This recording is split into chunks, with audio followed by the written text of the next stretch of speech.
Halo semuanya, selamat datang di channel Saratosan Carita Official. Pada kesempatan kali ini kita akan membahas Zero Power Part 16. Buat kalian yang belum nonton part sebelumnya, silahkan cek di playlist yang telah saya buat atau cek di deskripsi.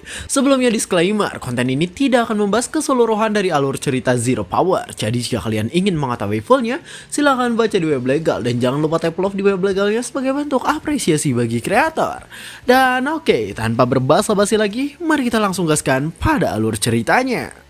Cerita dimulai dengan diperlihatkannya sebuah bangunan yang menjadi markas gedung pusat dari para tentara revolusi. Di dalam gedung itu, Starbase sedang berbicara dengan pemimpin dari tentara revolusi sambil meminta mereka untuk menunda penyerangan yang akan mereka lakukan sampai sang emperor berhasil menaklukkan setengah bagian dari seluruh benua.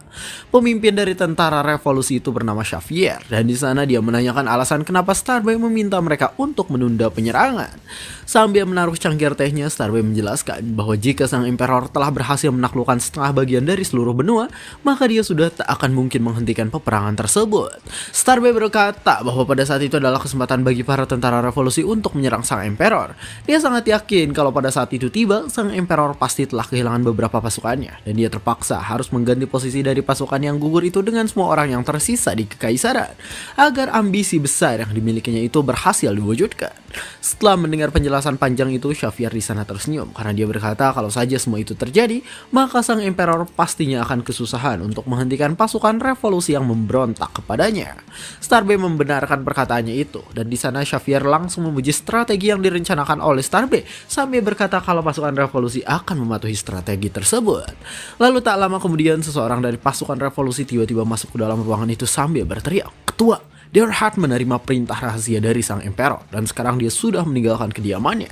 Orang itu berkata bahwa Deon saat ini sedang pergi ke tengah hutan untuk menjalankan perintah dari sang emperor tanpa adanya sebuah pengawalan.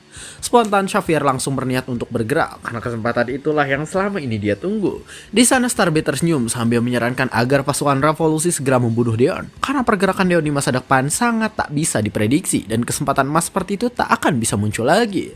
Xavier berkata bahwa dirinya akan segera mengirim pasukan untuk mengikuti Deon, dan di sana dia berterima kasih kepada Starbase yang selama ini telah sering membantu pasukan revolusi. Selain itu, Xavier tanpa berlama-lama langsung pergi dari ruangan tersebut sambil berkata bahwa dirinya akan mengikuti semua arahan Starbase untuk membunuh Deonhard. Starbase menanggapi perkataan itu dengan senyuman, namun sebenarnya semua itu sudah termasuk ke dalam rencana pribadinya, dan dia tahu bahwa semua pasukan revolusi yang dikirim oleh Xavier untuk membunuh Deon pastinya tak akan bisa berhasil. Starbase yakin kalau sang emperor pastinya telah mengantisipasi hal itu dengan mengirimkan seseorang untuk melindungi Deon. Tanpa disangka, ternyata perkiraan Starbase itu sangat tepat, dan hasilnya para pasukan revolusi yang dikirim itu tewas di tangan para tentara yang dikirim oleh sang emperor. Setelah membunuh semua pasukan revolusi yang berusaha mengikuti Deon, para tentara itu berniat untuk segera kembali ke Empire karena mereka sudah menyelesaikan misi dari sang emperor yang menyuruh mereka untuk membantai semua pasukan revolusi yang mencoba mengikuti Deon. Namun tiba-tiba sebuah pedang yang diayunkan dengan sangat cepat mengenai leher mereka. Orang yang menebas mereka itu ternyata adalah Krull. Starbase yakin kalau selain pasukan revolusi yang akan tewas, pasukan kekaisaran juga tak akan bisa kembali karena dia sudah meramalkan semua yang akan terjadi dan mengirim Krull untuk membasmi mereka. Sambil tersenyum karena memikirkan rencananya yang berjalan dengan lancar, Starbase bergumam. Ketika mereka yang diperintahkan untuk melindungi Deon tidak kembali, maka sang emperor pasti akan kebingungan dan akan berusaha untuk mencari mereka. Ya, ini mungkin hanya hal sepele bagi sang emperor, tapi jika dilakukan dengan benar, maka kami bisa mengetahui niat Deonhard yang sebenarnya. Setelah tragedi saling membunuh di tengah hutan itu selesai, Krull sekarang hanya tinggal sendirian dan situasi itu sangat memungkinkannya untuk mengikuti Deonhard ke tempat yang sedang dia tuju. Kemudian Krull berjalan ke dalam hutan dengan niat untuk mengikuti Deon agar dia mengetahui tentang tempat yang sebenarnya dituju oleh Deon. Shinz pun berpindah ke desa kumuh tempat gereja Redemption yang saat ini terguyur hujan setelah dibakar oleh para Ghost Knight. Di depan gereja itu, Sana masih terduduk lemas tanpa mengucapkan apapun. Dia merasa kalau dirinya sudah tak memiliki sebuah harapan lagi karena satu-satunya tempat yang selama ini menampungnya telah dibakar habis. Di sana Paul mencoba untuk menghampirinya sambil mengajak Sana untuk segera pergi dari tempat itu. Namun Sana masih tetap diam dengan tatapan kosongnya. Dia tak menjawab ajakan dari Paul seolah dirinya tak bisa melihat hal lain selain gereja Redemption. Setelah melihat kondisi Sana yang sangat ironis, Paul kemudian mengepalkan tangannya dan dia bergumam, Kalau saja aku tak pernah mengajak Sana ke gereja Redemption meski dia tetap kelaparan dan menderita, itu pasti akan lebih baik ketimbang dia menderita setelah merasakan sebuah kehangatan di dalam gereja. Paul merasa kesal pada dirinya sendiri yang telah membawa Sana ke gereja Redemption dan melihat Sana tersenyum bahagia di dalam gereja itu. Dia berpikir kalau saja Sana tak pernah merasakan kebaikan, maka dia tidak akan terlalu terpukul oleh penderitaan walau dirinya kelaparan. Setelah itu Paul berkata, "Sana, aku akan bergabung dengan tentara revolusi dan aku akan membalaskan dendam kepada sang emperor yang telah merenggut semua kebahagiaan kita."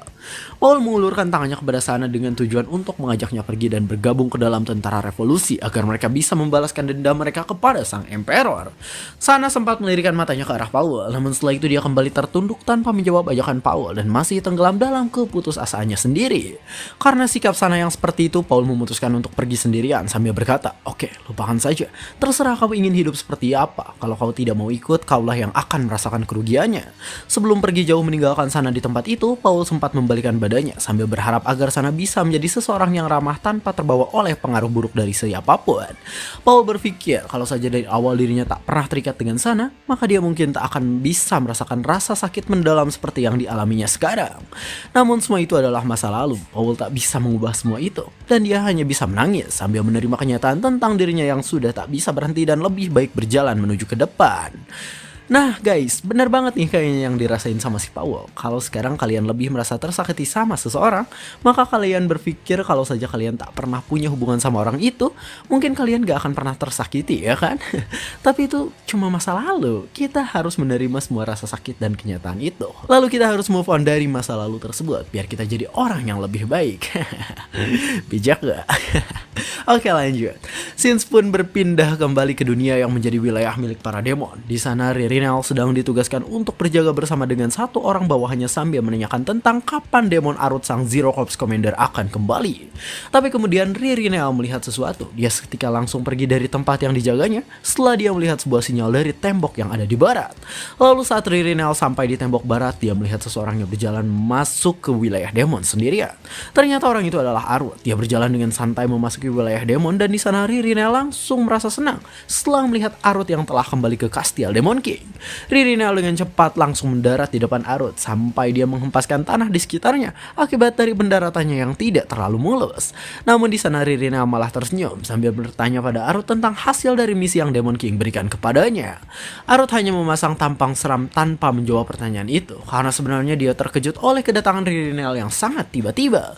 Karena melihat tatapan Arut yang menyeramkan, Ririnel di sana berpikir kalau dirinya sudah terlalu lancang karena menanyakan tentang misi yang diberikan kepada komandan lain. Lalu dia dengan segera mencoba untuk mengalihkan pembicaraan dengan berkata bahwa dirinya hanya ingin mengetahui kondisi tubuh Arut setelah kembali ke Kastil Demon King. Tapi tanpa diduga, ternyata Arut menjawab pertanyaan itu dengan berkata, "Aku merasa lelah, aku harus berurusan dengan sesuatu yang sangat merepotkan dan menghadapi orang-orang fanatik yang percaya pada agama sesat." Arut menjawab pertanyaan itu karena dia pikir kalau Ririnel akan jadi menakutkan jika dia mengabaikan pertanyaannya. Selain itu, Arut juga tahu kalau kepergiannya ke dunia manusia bukanlah sebuah rahasia dan dia memilih untuk memberitahu Ririnel tentang misinya agar dia tak menanyakan hal-hal aneh lainnya. Namun di sana Ririnel kembali bertanya tentang apa yang dimaksud dengan agama karena di dunia demon sebenarnya tidak ada konsep tentang keagamaan. Arut sedikit menjelaskan tentang konsep bernama agama itu kepada Ririnel dan di sana Ririnel mulai mengerti dengan konsep agama yang dipercayai oleh para manusia. Tapi terlepas dari itu semua, Ririnel kembali berkata sambil tersenyum, "Apa Anda akan langsung menemui Demon King? Demon King sekarang sedang berada di Taman Tengah. Semua orang datang ke Kastil Demon setelah sekian lama. Aku penasaran dengan masalah apa yang sebenarnya sedang terjadi." Di sisi lain terlihat Demon King yang sedang berbincang dengan sekumpulan orang seolah sedang mengadakan sebuah rapat yang membahas tentang masalah serius. Ternyata orang-orang itu adalah para pemimpin dan raja dari ras lain demon yang ada di dunia demon. Sebenarnya walau dunia itu disebut dengan dunia demon, di dalamnya terdapat ras-ras lain yang juga tinggal di dunia itu. Tapi karena demon adalah ras dengan wilayah yang paling luas, akhirnya dunia itu disebut dengan dunia demon. Mereka berkumpul bersama sang Demon King untuk membahas tentang tindakan dari sang emperor yang memutuskan untuk menyerang kerajaan Irion.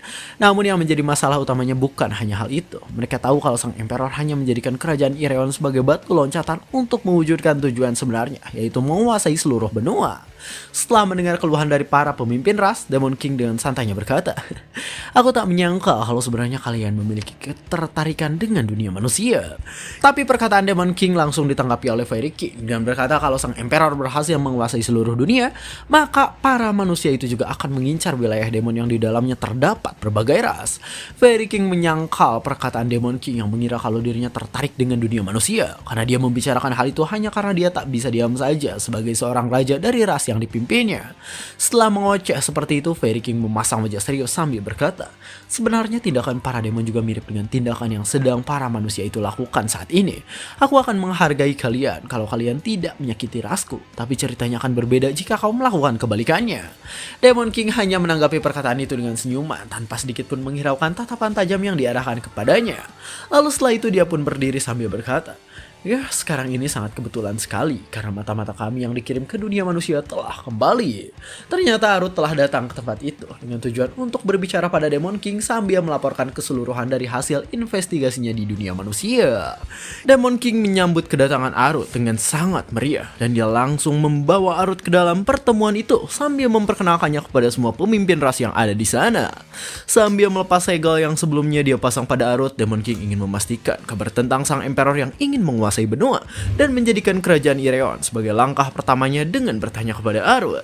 Di sana Arut mengkonfirmasi hal itu dengan berkata bahwa sang Emperor memang berencana untuk menguasai seluruh benua. Namun di samping itu Arut merasakan sebuah aura dari tatapan tajam para pemimpin ras yang ditujukan kepadanya.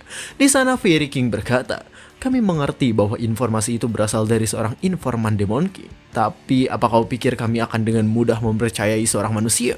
Arut di sana sadar kalau yang dimaksud oleh para pemimpin itu adalah dirinya. Dia sedikit merasa tertekan oleh aura dari para pemimpin itu dan dia berusaha agar rasa takutnya itu tidak terlihat oleh para pemimpin ras. Tapi kemudian Demon King mencoba untuk meyakinkan mereka dengan berkata, tenang saja, selama aku ada di sini, informasi yang dia katakan sangat bisa dipercaya. Saat melihat Demon King yang tersenyum kepadanya, Arut di sana bergumam, selama aku ada di sini ya. Itu berarti jika aku ketahuan bohong, maka aku akan langsung dibunuh olehnya. Arut sempat ragu untuk menjawab pertanyaan Demon King yang memintanya untuk membeberkan perintah dari sang Emperor di depan para pemimpin ras. Namun kemudian dia berpikir bahwa Demon King tidak akan memintanya menjawab jika dia tidak memiliki sebuah alasan yang khusus. Kemudian Arut membeberkan semua perintah yang diterimanya dari sang Emperor kepada Demon King dengan berkata bahwa dirinya diminta untuk mengawasi dan menahan Demon King agar tidak ikut serta dalam perang. Selain itu, Arut juga diminta untuk kembali ke dunia manusia secepatnya jika saja sang Demon King memutuskan untuk ikut serta dalam perang. Demon King menganggap bahwa perintah itu adalah sesuatu yang sangat wajar dilakukan oleh sang Emperor. Namun kemudian raut wajah dari Demon King tiba-tiba berubah saat Arut berkata tentang adanya sebuah magic yang ditemukan di dunia manusia. Arut menjelaskan bahwa magic itu dia temukan saat dirinya sedang ditugaskan oleh sang Emperor untuk menyelidiki sebuah gereja bernama Gereja Redemption. Arut melaporkan hal itu karena dia sangat yakin kalau ada sebuah magic dari wilayah demon yang digunakan di gereja tersebut. Namun di sana Demon King malah tersenyum sambil berkata bahwa dirinya akan mendengar laporan tentang magic itu di lain waktu dan meminta Arut untuk beristirahat terlebih dahulu. Di sana Arut sangat kebingungan karena Demon King tak terlihat marah ataupun penasaran, padahal ada seorang demon yang memasang dan menggunakan magic di dunia manusia. Lalu Demon King meminta Arut untuk pergi menemui dokter dan memperlihatkan bahu kanannya sebelum dia pergi ke kamar. Arut sempat ingin menolak perintah itu, namun sebelum dia berbicara, tiba-tiba seorang dokter bernama Ben sudah berada di sampingnya hingga dia membuat Arut kaget setengah mati. Setelah itu Ben membawa Arut untuk pergi dari tempat pertemuan para pemimpin dengan menuntunnya menuju ruangannya. Setelah Arut pergi, Demon King di sana terlihat kebingungan seolah dirinya sedang memikirkan sesuatu yang rumit. Lalu karena melihat Demon King yang seperti itu, Fairy King berkata, apa kau akan mencari tahu siapa demon yang menggunakan magic itu? Tapi memangnya demon mana yang bisa menggunakan magic di dunia manusia tanpa diketahui oleh Demon King? Tentu saja demon itu pasti kau sendiri, bukan? Tanpa diduga, Demon King sama sekali tak mengelak dari perkataan itu, seolah dia mengakui bahwa demon yang memasang magic di dunia manusia itu memanglah dirinya. Sontak Fairy King merasa kesal, dia menggeprak meja sambil berkata, dasar orang gila, bagaimana bisa kau menggunakan magic sembarangan seperti itu? Apa kau tak memikirkan apa yang akan terjadi di masa depan jika kau melakukan itu, ha?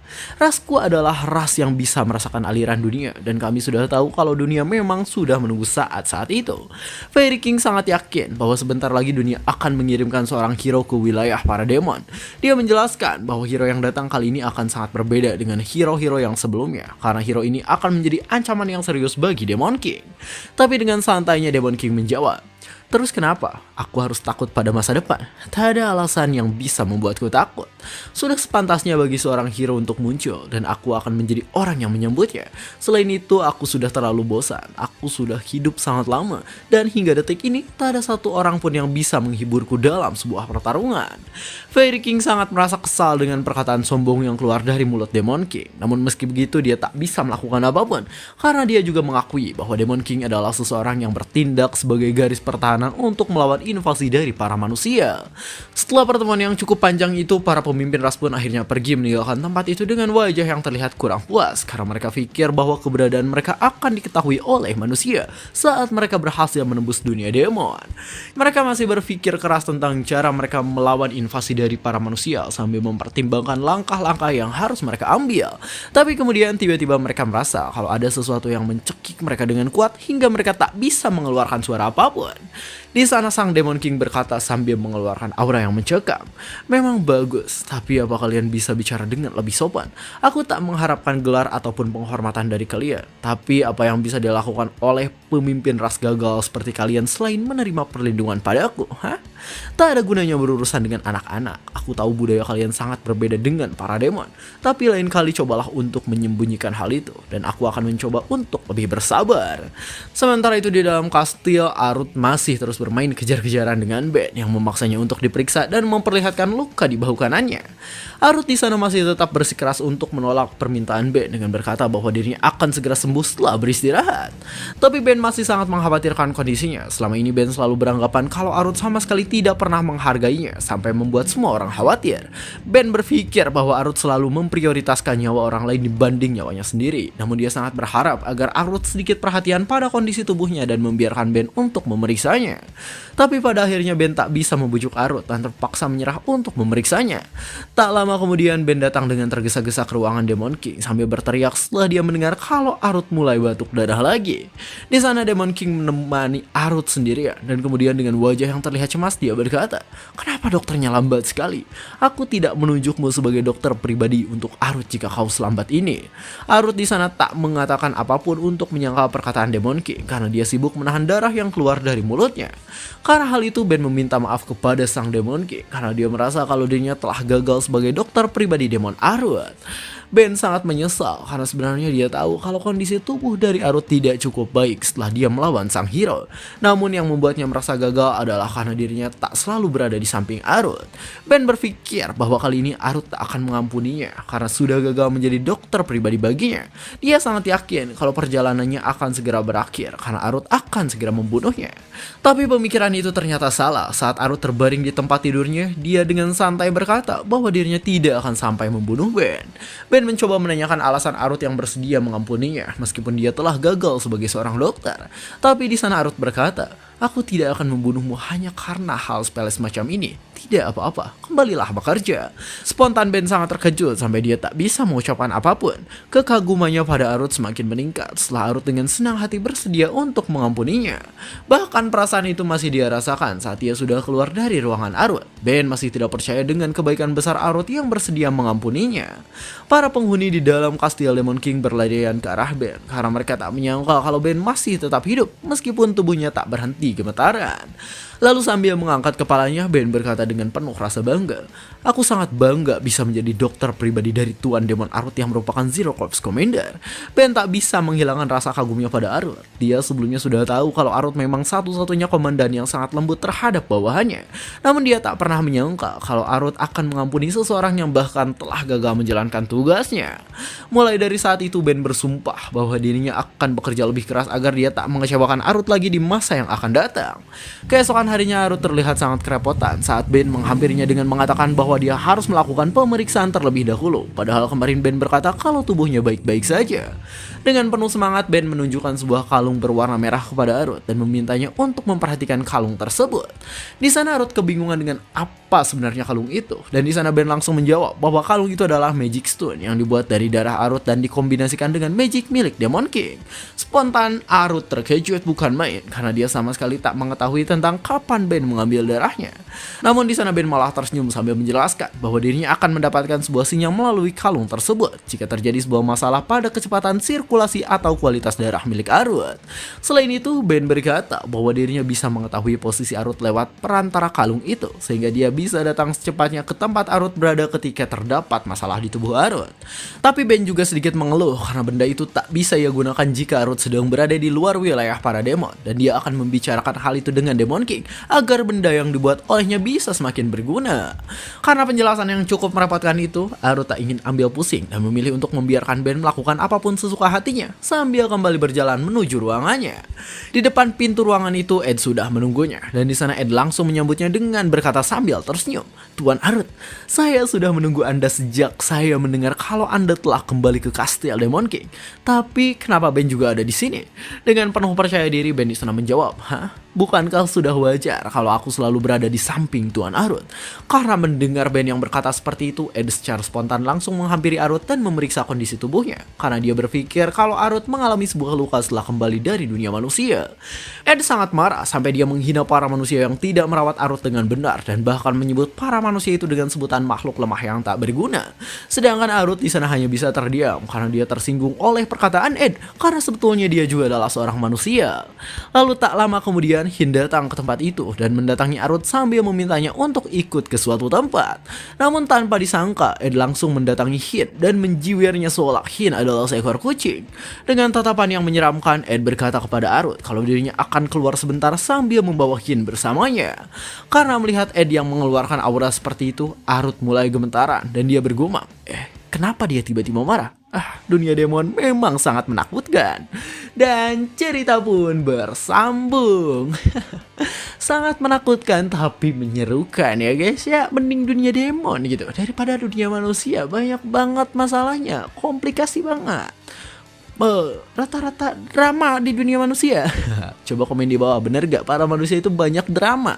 Ya mungkin segitu saja kami dari Saratosan Cerita Official. Jangan lupa like, komen, subscribe, dan share ke teman-temannya. Terima kasih telah menonton sampai akhir dan sampai jumpa di kesempatan berikutnya. Bye-bye.